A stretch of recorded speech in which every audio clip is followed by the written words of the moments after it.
What's going on, guys? So you all know that we are huge supporters of first responders, firefighters, police officers, and such. Just went to Little Caesars with my wife and picked up a bunch of pizzas, and we're going to go to the various fire departments around us and drop them off to the hardworking and the brave firefighters at each one of the locations. You know, we always recommend showing some type of support for your local first responders, because you find yourself in a rough spot or in a bad situation, they're usually the ones that are going to come and save you and get you out of whatever situation you're in. So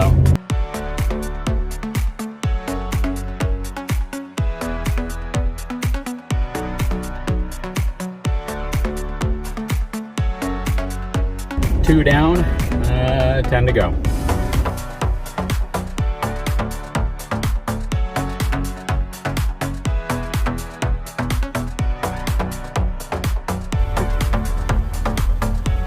Okay, 4 down, 8 to go.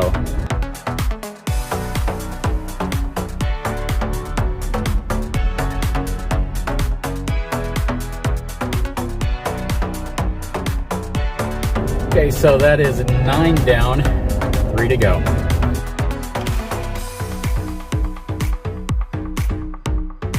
Yeah, don't lie. You guys like Peter Piper too.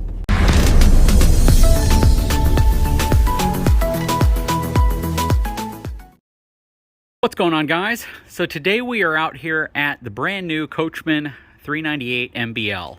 This is a concept unit that I worked with Coachman to design, and we're doing some upgrades. Okay, so you all may remember a product that looked very similar to this. A lot of people asked why I didn't get this unit equipped with an electric cord reel. And you know, the answer to that's pretty much the same answer that I would give you for a lot of other things that we didn't include in this fifth wheel. Now, on an $80,000 to $150,000+ RV, an electric cord reel might be kind of a no-brainer. You would just expect for it to be included.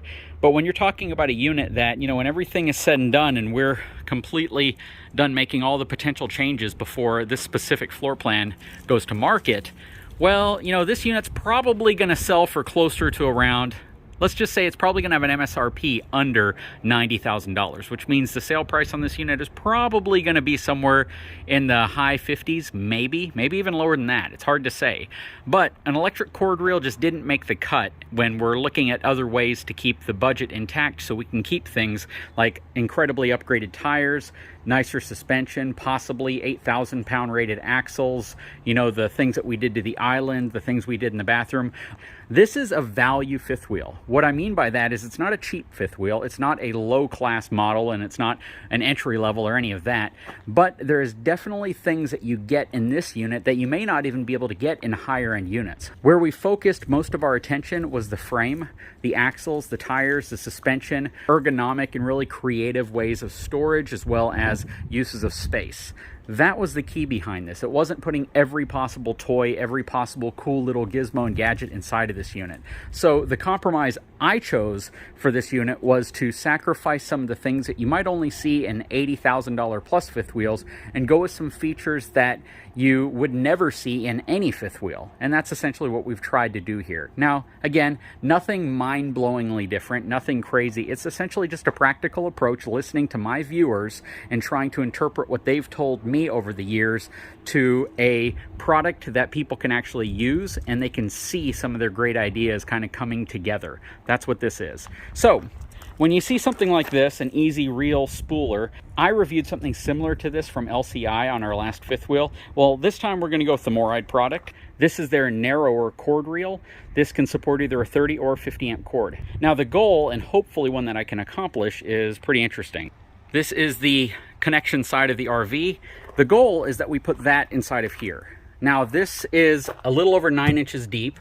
With the handle, I don't think that will fit, but the handle's removable. And I have my 50 amp cord right here. I have a 30 amp cord that I use whenever we connect it to the power here at the storage facility. But we have this pocket back here, and I would love if I can fit that inside here. So that's what we're gonna attempt to do today. I might need to modify it a little bit more than I'm thinking, but we'll see if it works. Hopefully we'll still have room for my 50 amp cord, my Viair air compressor, and maybe some other little knickknacks in here. Okay, so I have my Viair RV air compressor out, my 50 amp cable, my 30 amp cable, and my black oak light, which plugs into this right here and then can suction to any area of the RV, which is super cool. Inside here, I have it all cleaned out. You have the GFI outlet in here, and this I'm going to try to set right here. So my only challenge could potentially be the handle wanting to make contact with this.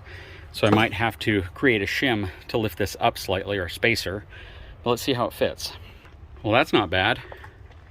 Again, this space is a little bit bigger than you might think. We have about 1 inch of clearance on this side. It's right up against the trim over here, but there is a little bolt on the other side, so that actually fits perfectly right there. I don't think the handle's gonna work for me though. So the handle would fit right here, like that. And it's close, except for that right there. So the question is, do I just keep the handle off of it and I come up with a different way to actually turn this? That's the challenge I'm dealing with now. So I'm gonna take a second and try to figure out how to do this. I might be able to take this handle off of here and see if I have the actual leverage I need to, man, that thing really is lubricated well. So if I take this piece off here, that will actually spin in there. And if I fasten that, I might just be able to use that handle inside there. So I'm gonna give that a shot. So it's just held in there by an Allen head key. You back that out and you'll slowly loosen it out. There's a nut on the other side to hold it in place, but I don't think I should have any problem getting that out of there. There we go. So now if this piece goes on here, check this out. I can do that number. You don't want to get your finger caught in there. Well, you really can't, so there's a little bit of a safety margin there. No real pinch point, honestly. And the question is am I going to have the leverage to reel in the actual cord? So let's give that a shot real quick.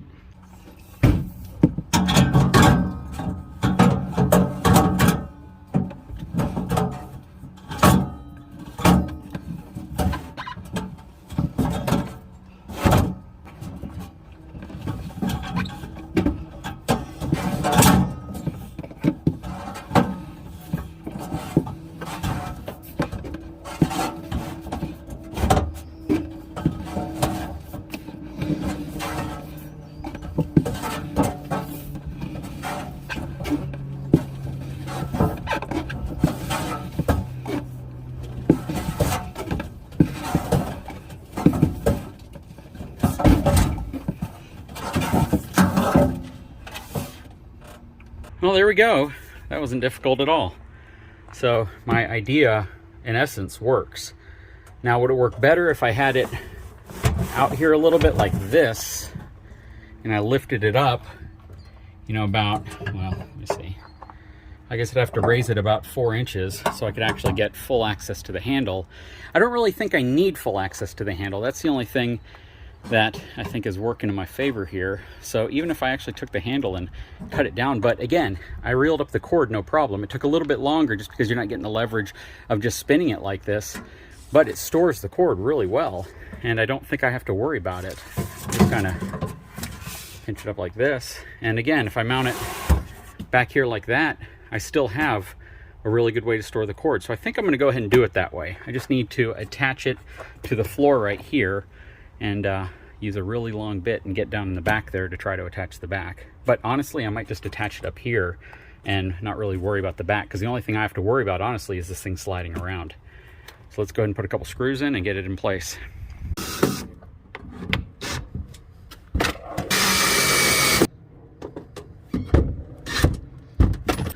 Yeah, that's not going anywhere. I think I'm in good shape there. So I don't need to put the back 2 screws in. This thing isn't moving at all.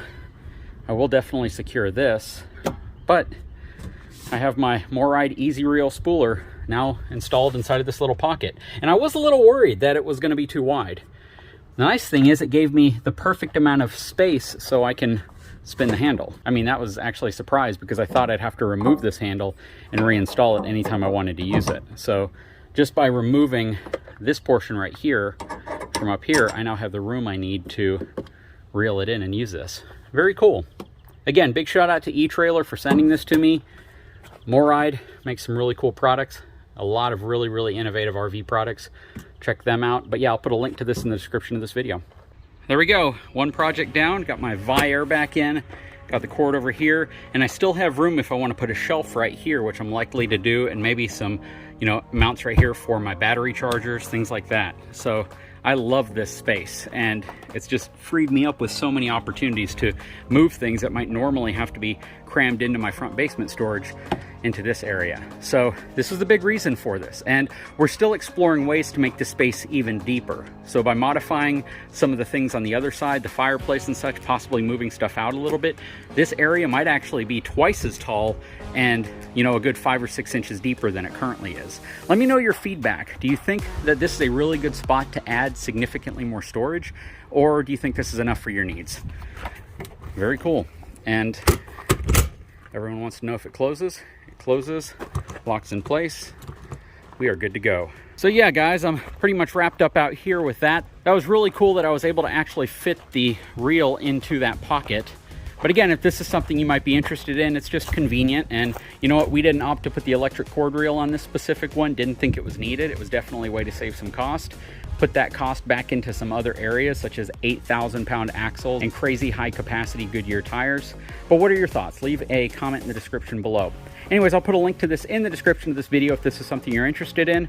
Thanks for watching the channel. Take a moment, subscribe if you haven't had a chance, please, and I'll talk to you again very soon.